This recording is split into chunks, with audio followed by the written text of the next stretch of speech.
Photoshop is a very forgiving program in that it will keep track of all of the changes that you make while you're working on a document and give you the opportunity to undo those steps while you're working. Now, I mentioned in a previous lesson that you can go to your preferences. It's Edit Preferences on a PC or Photoshop Preferences on a Mac, and you could go into your Performance category to modify the number of history states.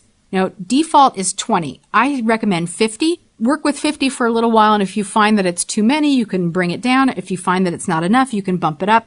It does sort of increase the file size while you're working, takes up RAM rather, but 50 should do it for you. And so while you're working, Photoshop is recording your steps. So for instance, we'll grab some type and we'll write the word Colorado. And maybe I want to change the size of this. Let's make it really huge. And make it center aligned. And then position it right around there, something like that.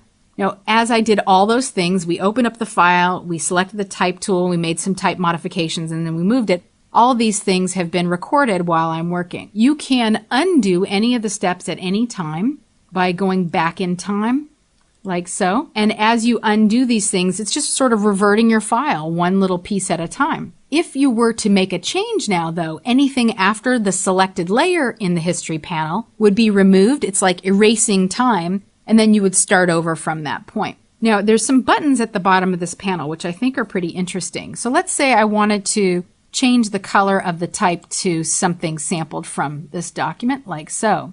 So I set the character style. And now I look at this and I think, well, you know, I really like this one, but I'm not sure. I kind of like the way the white one was. Maybe I'd like to move these off in two separate directions and then work on them at the same time and then compare them. So you can create what's called a snapshot by clicking this little button here. And this creates a snapshot of where you were in the work process so that if you continued working, so again, let's say I decide I want to try another color. Now let's try a blue. I could create another snapshot. So now I can toggle between these different states of my document, and it will remember the history for these individual states. So I could say, I really like this, don't like that, but maybe I want to start back at the beginning. So if you ever need to revert your file back to the very start, that first snapshot is the revert snapshot. You can also revert your file through the File menu, choosing Revert or F12. So let's say I want to leave it on this last snapshot, but I still want to work in white and have this as an alternate option. This first button here will create a second document from the existing state of this file. Clicking this button, there's my second document with that blue that I like to work with. Then I could go back to my history panel and maybe change the character style back to white.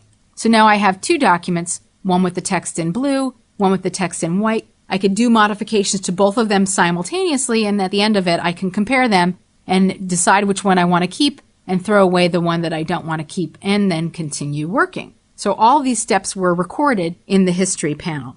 Now there's another panel that's really great to work with. It's called the Actions panel. And if you don't see a little marker for it here in this collapsed secondary panel dock area, you can open it up through the Window menu. It's Window Actions.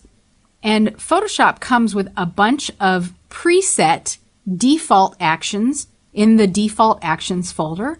This folder can be expanded and collapsed by clicking on the arrow, and you can apply any of these to your entire document or a selected layer at any time. So for instance, if I wanted to cast a shadow on the type layer, I would go to the Cast Shadow action, select it, and click the play button to play it on my document.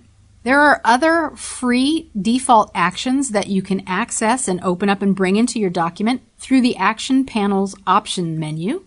And any of these can be opened at any time. So I might choose Image Effects, and on the aged photo, maybe I'll play it on my background layer. Click the background layer, press the play button, let Photoshop do its thing, and then I'm done. Now, with the first action, the shadow here is on its own separate layer, which means that I could move it, maybe align it here, like so. You can create your own actions at any time.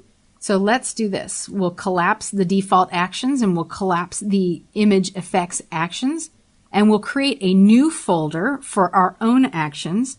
clicking here, and you can name this set whatever you want. I usually say start by naming it after yourself, and then if you create several actions and need to further categorize them, you can rename this folder. To create a new action, what you'll need to do, and I'm going to hide these layers like so, and select this background layer. You just click on this little button here to create the new action, and you just need to give your new action a name. So maybe I'll call this, I'm going to call it test for now because I don't know what I'm going to do. And then you can say the set that you want it to go into, and we've already created the folder with our name.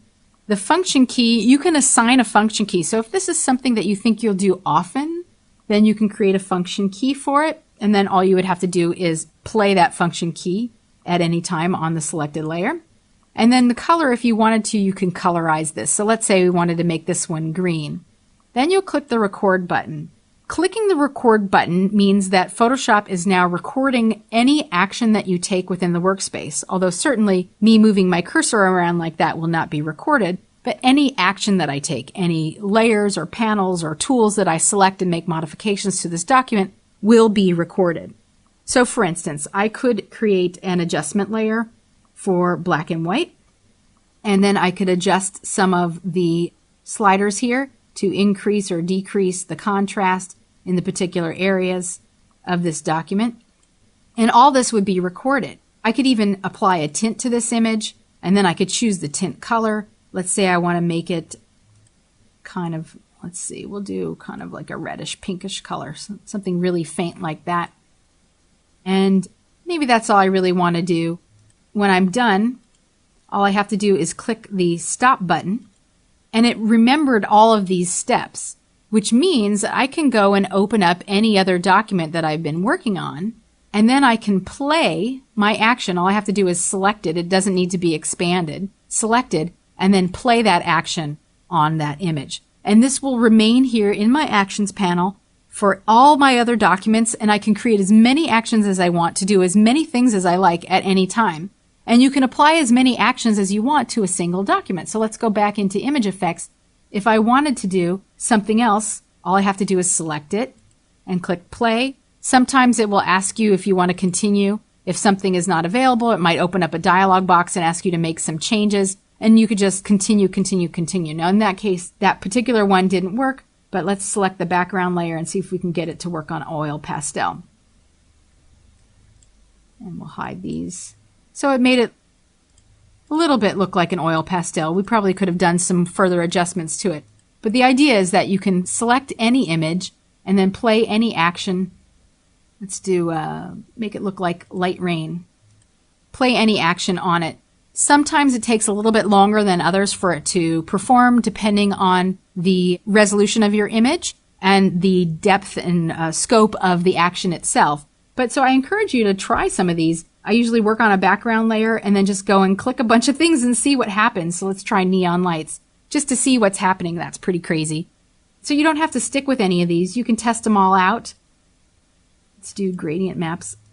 Wow. So you can play around with these, and when you have your document ready, just save it. Or if you don't want to have any of those things, any of those layers, I can just select them all and drag them into my trash.